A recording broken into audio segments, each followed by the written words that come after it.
Good morning, papatubig tayo. Ang ulam natin yun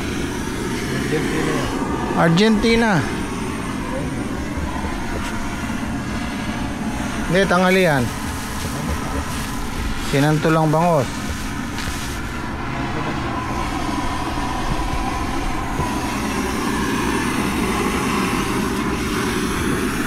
Tinutok dito sa ano yung tubig, oh. Ayan, lumabas yung ugat ng ampalaya. Ayan, oh. Oh, ugat ng ampalaya yan, eh. Dapat nakalihis dito, nakatutok.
Isang sikreto po namin yan sa ampalaya. Pag halimbawa tagaraw, bago magpitas, papatubigan namin.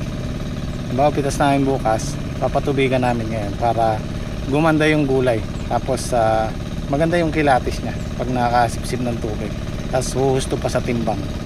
Pero hindi po pandaraya yun. Kasi hindi namin yung bang natural na natural na pamamaraan. Bibigat yung timbang nung ampalaya pag nakasipsip ng tubig, lalo na pagka tuyo kagaya niyan. Mas makakasipsip sila ng tubig. Medyo bukod sa lalaki na siya, bibigat pa. Kaya lang siyempre pag sobra sa tubig hindi na makuha lumaki ng bunga. Mas gusto ko pa yung ganito, yung magpapatubig, kaysa doon sa sobrang ulan. Ito kasi makokontrol mo. Nakakalimutan ko, Sunday pala ngayon, day off ng gym squad. Pinapabili ko si Kia ng diesel kasi trabaho nila doon sa sitaw nila ngayon, nawala sa loob ko. Sunday pala ngayon. Hindi, nakisuyo lang naman ako ng diesel.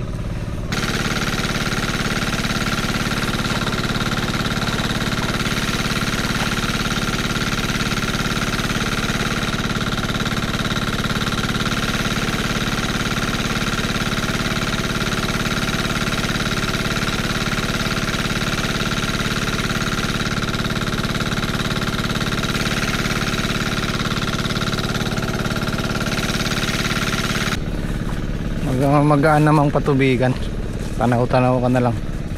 Yan, tamang-tama matulusaw yung pataba. Isang pitas pa, babagsakan ulit namin to. Nung nag-uulan, ang plano ko dito ko kain sa gitna para mataas yung tudling. Kaya lang naisip ko, itong ang August na to, may tag-araw, mahihirapan tayo magpatubig. Kaya dito ko pinaararo.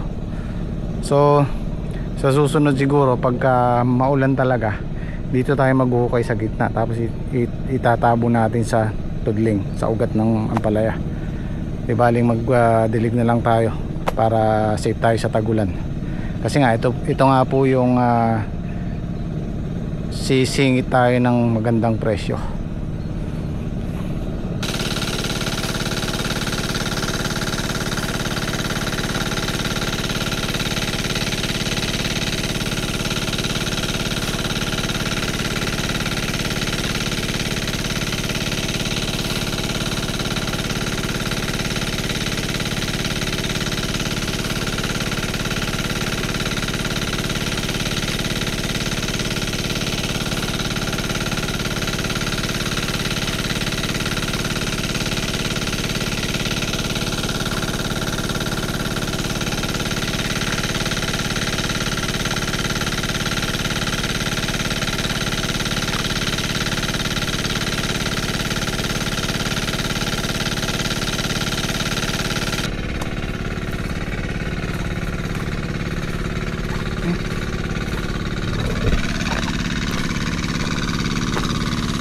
Ito malalanta to, isa may pataba.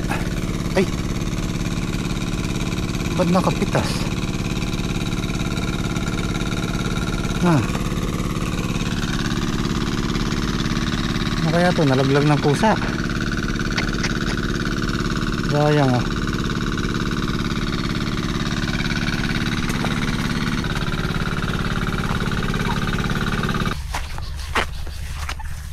Maganda naman yung kilatis ng bunga, kaya lang medyo lumiit ng konti, kulang sa pataba. At siguro atras yung pitas natin bukas. Oo, diretsuhan lang yan. Pinatay ko muna yung makina, kakain muna kami. Naka 1, 2, 3 5 tudling na ako, 15 pa.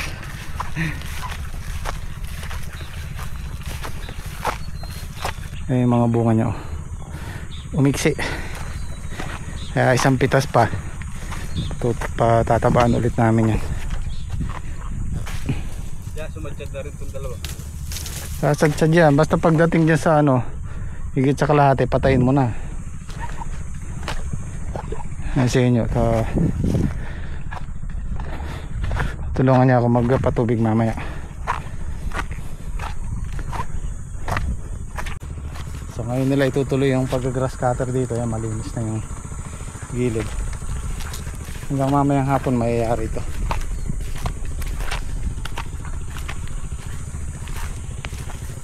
Ayan, nag-spray sa saldi dahil nag-harvest tayo kahapon.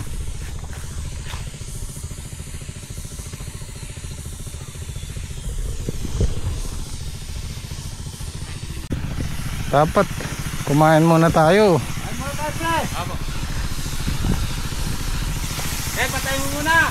Ay, kain daw muna tayo.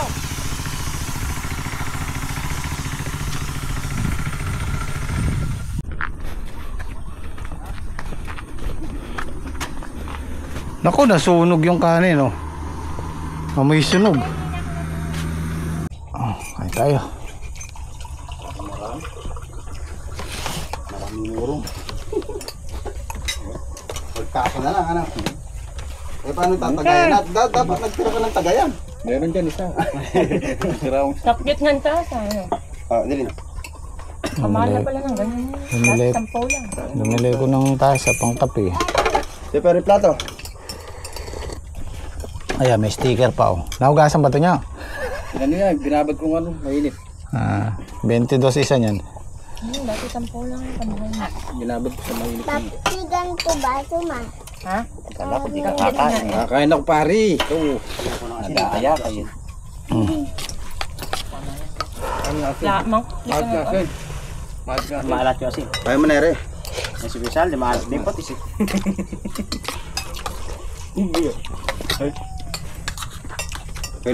Alam mo, sahog na rin. Buong manok. Manok. North Cube. Ba't wala akong makita kahit buto? North Eh, giniling na kasi manok. Pinatas. Oh.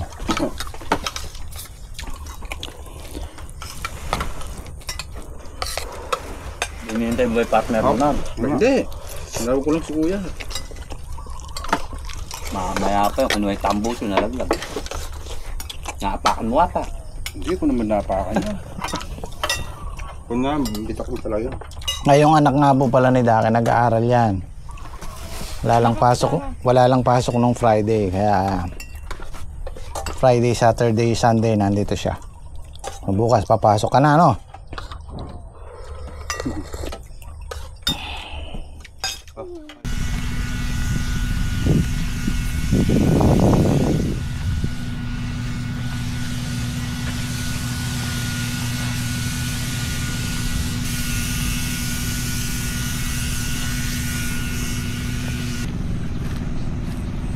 Yari-yari na.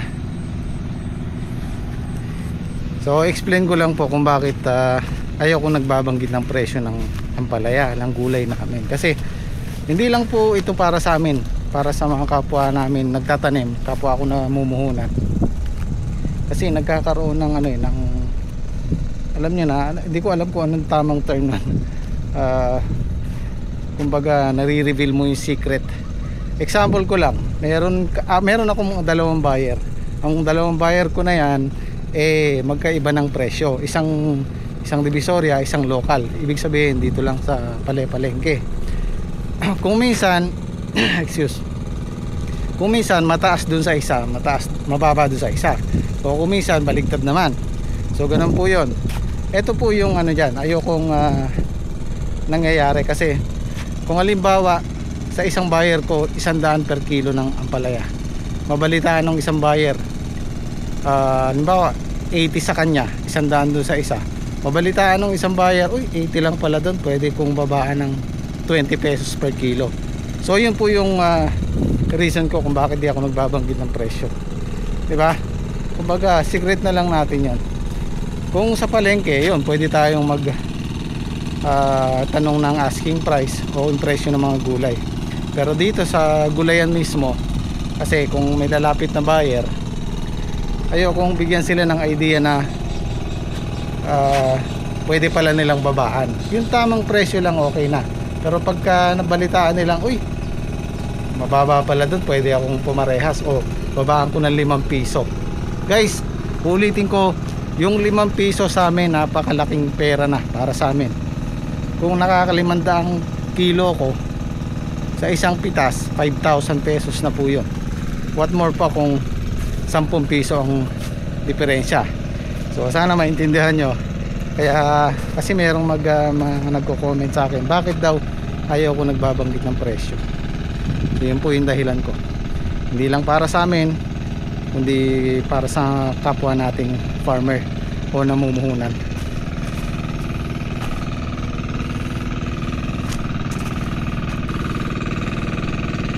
Tinulungan ako ni Henyo. Bali ito na lang naman hanggang mamayang hapon makakaya namin to. Nakalima lang ako kanina o 15 pa, mabilis lang naman.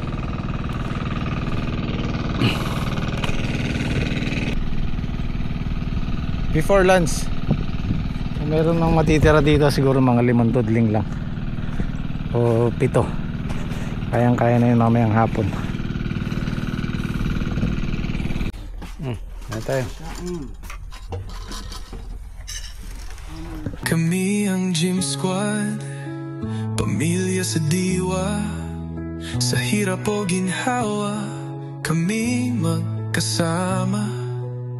Hindi kami perpekto, pero totoo ang samahan.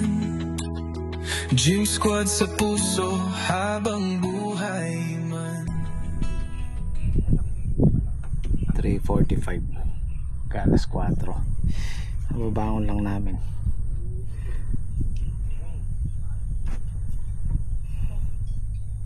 Ito na yung sinasabi kong tag-araw ng August, parang April lang init, pero mas okay lang yan kaysa dun sa maulan, madaling magpatubig.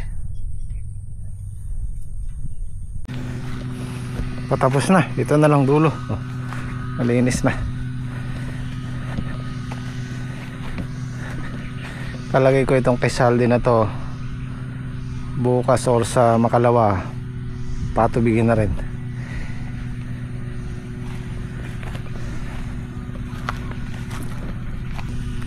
Yan, baka ilipat namin dito yung pinagawa kong tolda, kulay green doon sa kubo. Dito kami magtitinor pag sumulong na yung ampalaya ni Saldi, kasi malayo doon sa kubo lalo na pag nagputik, malayo-layo yung hakutin. Dito ito medyo mataas to, sakto-sakto dito yung ano namin, yung pinagawa kong tolda. Parang hindi malayo yung hakutin. Itong sa amin okay lang, sakto lang doon sa kubo, kalagit na kaya lang yung kay Saldi malayo na.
Nung una kaming nagpapatubig dito, lalo na nung ginagayak pa lang namin tong tudling, inabot kami ng ano dyan, almost 2 days sa pagpapatubig lang.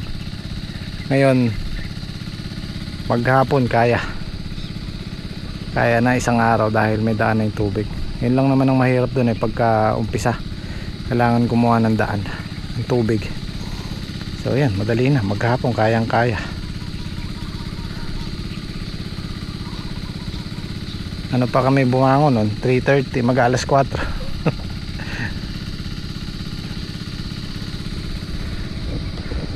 Basta magumpisa ka lang ng maaga.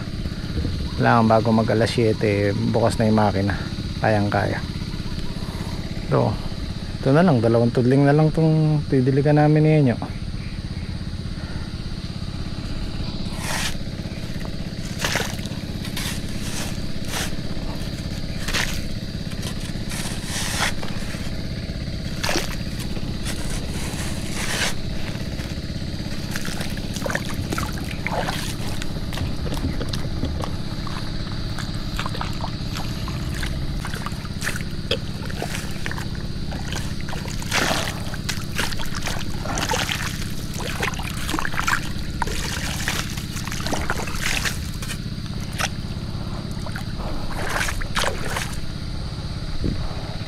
Okay.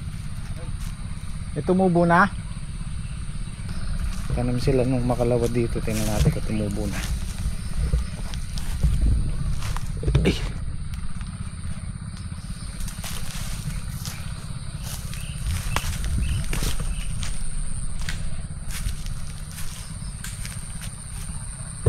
Wala pang tubo.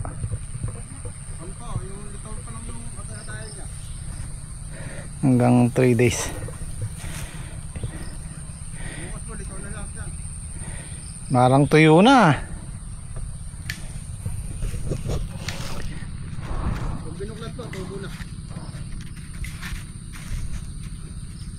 Tuyo na, daki. Tuyo na.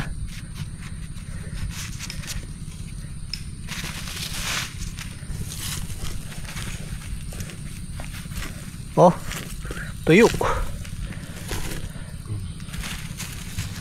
Yung iba ko na. Karamihan ka po. Ayan, mayroon ganyan.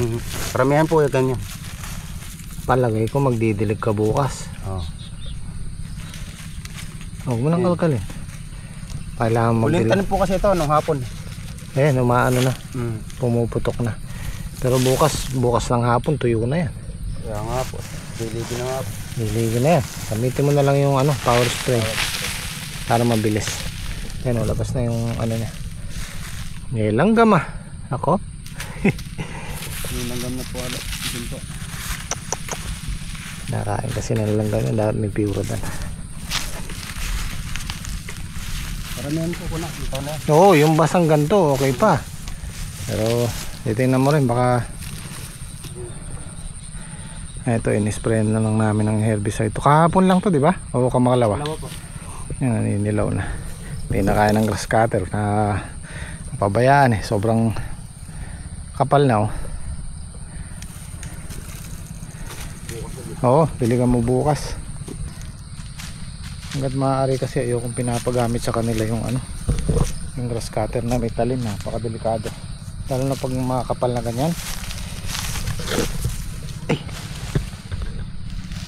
Marami kasing nadidisgrasya sa ganun pag natanggal yung talim, putol ang paa mo o kaya tumama sa matigas, nababaklas yung talim, matama sa paa.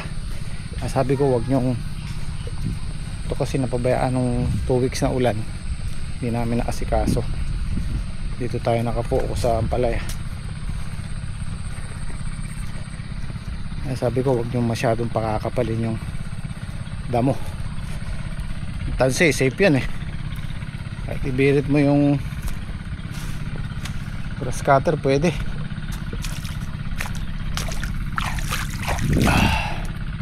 Yo, okay na to, nyo. Wah. Isa na lang. Kami tapos na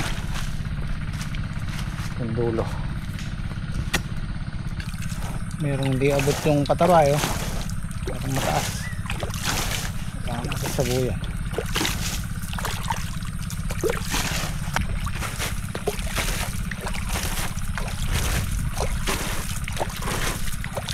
Jo, okay na Jo. Oo. Tayo mo na.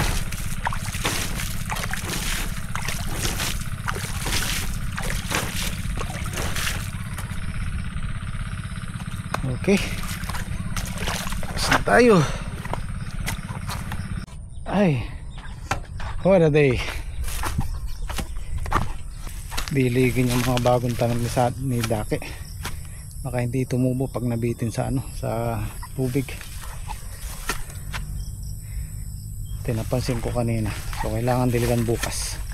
Ito okay pa to eh. Maganda pa yung dating eh.